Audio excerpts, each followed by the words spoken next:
Hi there, it's Kira on Polymer Clay TV, and you know what?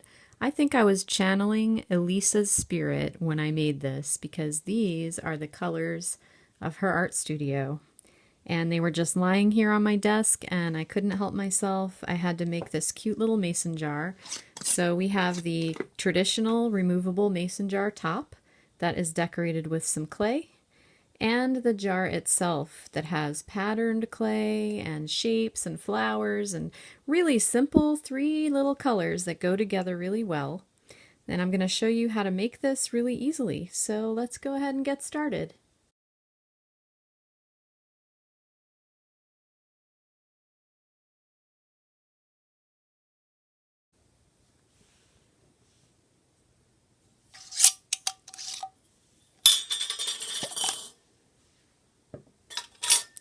Starting with a mason jar, I have some tools here. I'm going to use these lotus cutters, which there are more in the set, but these two are the size I'm going to need, the small and medium. And I'm going to use these mandala flower presses. They're a press, not a cutter, so they make a pattern. I probably won't use them all, but this is what the set looks like. There are 4. And this Moroccan tile silicone matte texturing sheet, which I'm going to play with and show you what you can do with that. So I really like that my mason jar already has a texture on it because it'll be fun to work with that. I also have some metal stampers. There's a little, I don't know what to call that. It kind of looks like a flower, but it's not. And then this one that's a circular design, and I just keep those around all the time because I'm always reaching for them. So just leave those off to the side and get started. First thing I'm going to do is take a nice new package of sculpey souffle clay. This color is Royalty. It's a deep dark purple, and I'm going to roll it out. This is half of the bar rolled to a 3 on my machine, which is still fairly thick. And what we're going to do here is we're going to drape this over the mold. Get it kind of stuck, and then we're going to back it with another piece of something. It could be wax paper. I'm going to go ahead and use my other piece of Teflon so that I can press and see what I'm doing from behind. I don't know if you can see that. I can see through and see that I'm actually getting a good impression from the other side.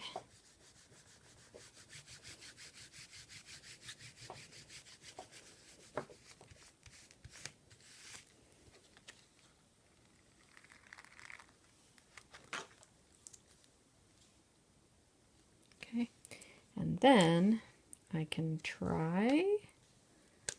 This might be harder. Let's see if I can line it up this way.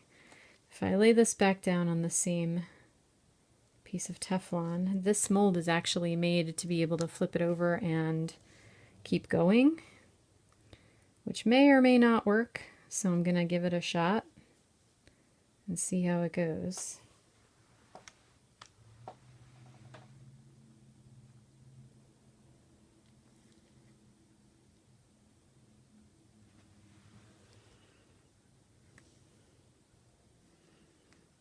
Theoretically, that's lined up.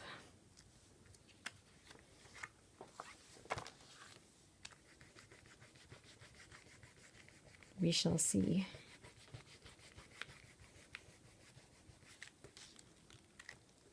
Okay. It was, but you know what happened? The edge of the mold pressed into it. So I'm not going to worry about it. I'm going to cut it off right here. And I'll just redo that section. And for this section, I'm going to cut it off at the first point here.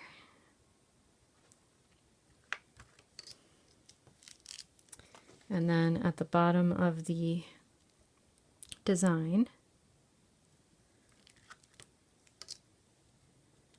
And then I'm going to wrap it around my jar.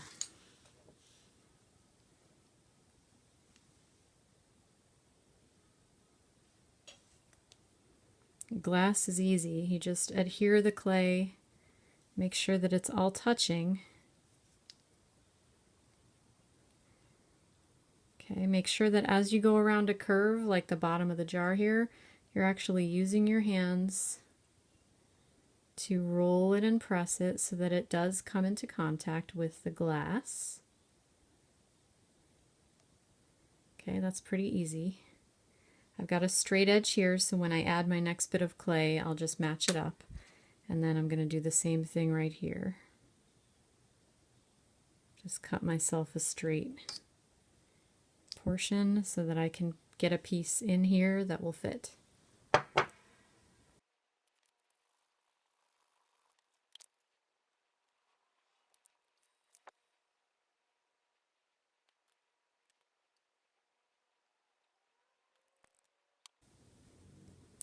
From my bowl of scraps that I keep on the table, I'm going to take this piece of fuchsia with a little bit of gold leaf on it and make a little snake and wrap it around the jar.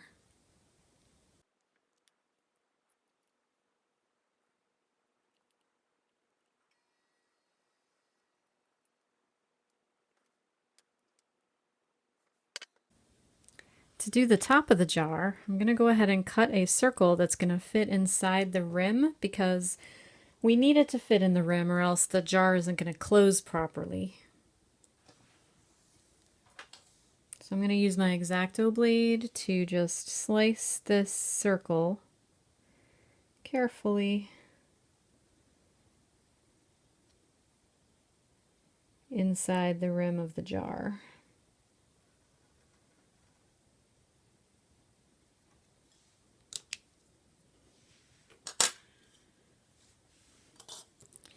And now, when I lay this in here, it should fit really well in the depression.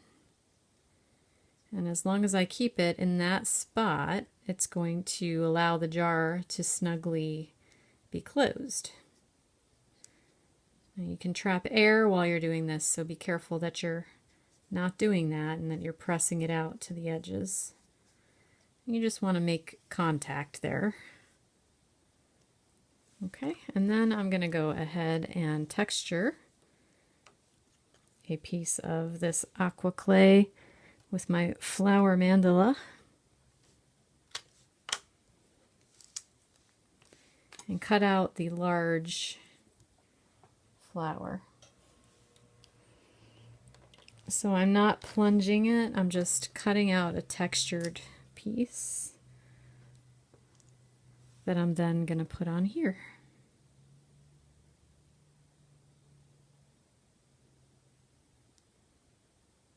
To make a cover. So far I have a cover. Now I'm going to go ahead and use the mandala press. These are presses, not cutters. They make a little design in the clay.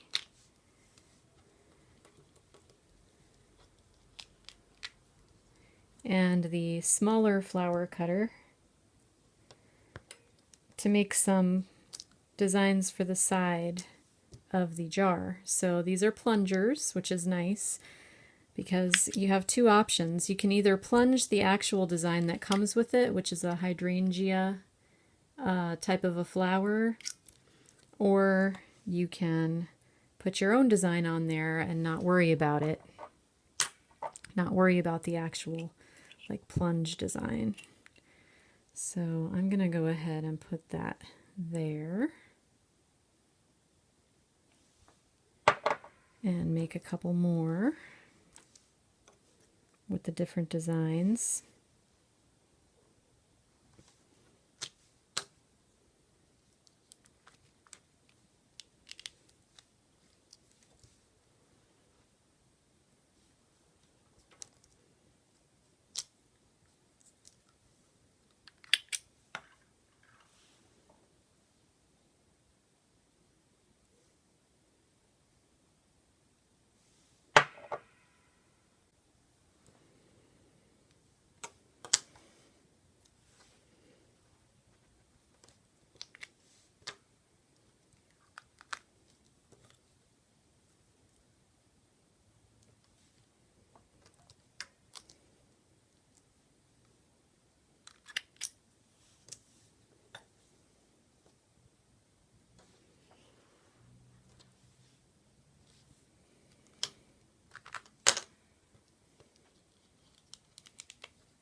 All right, I have 5 now, which is a good number. It's a good odd number, like I was saying before. So I'll probably make them a little closer together.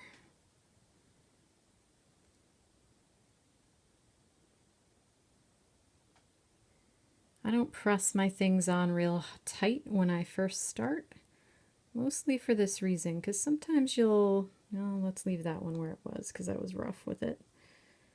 Sometimes you'll sort of change your mind and decide something could go better a little closer, a little further away. I probably have room now for these other 2.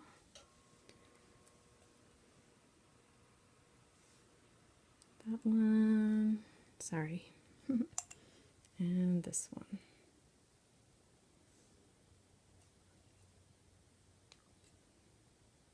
Maybe move this one over just a little bit like that.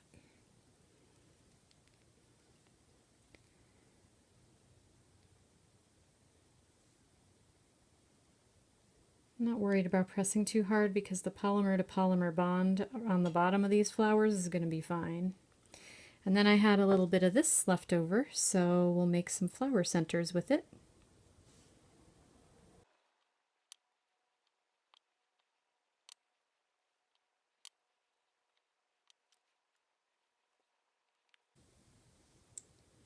And now all that's left is to bake. Of course, you can do lots of other things. If you wanted to do some powders or some antiquing, you can do all that after. You can powder now, you can antique after it's baked. I think I might. I don't know. We'll see how I feel about it once I bake it. But it's perfectly pretty as it is now, and it's got a nice little top that matches. And that's still going to allow you to screw the cap down, which is important because it fits. Okay, so just bake that up and it's ready for gift giving, or you could even put a votive candle down in there and it'll glow out. Here we go, out of the oven. We've got the lid that fits and is really cool with the clay right on it, and the jar itself. And this clay is going to stick fine to the glass. It always does, as long as you bake everything properly, which for the souffle by Sculpey is the 30 minutes. I always go for 30, even though it could be, let me see what the souffle says. Some of them are 15 minutes. This one's 30, okay? $2.75 for 30 minutes per 1/4 inch. So I always go for 30, even if a clay says 15, because then I know that I'm good. So isn't this cute? I mean, imagine you could put anything in there. This is a great gift. We've got holiday season coming up. You could make one of those dessert in a jar recipe type things in a mason jar like this, and then the person that you gave it to has a keepsake when they're done eating it. So perfect. I hope you enjoyed this project, and make sure to subscribe to Polymer Clay TV, and we'll see you next time. Bye.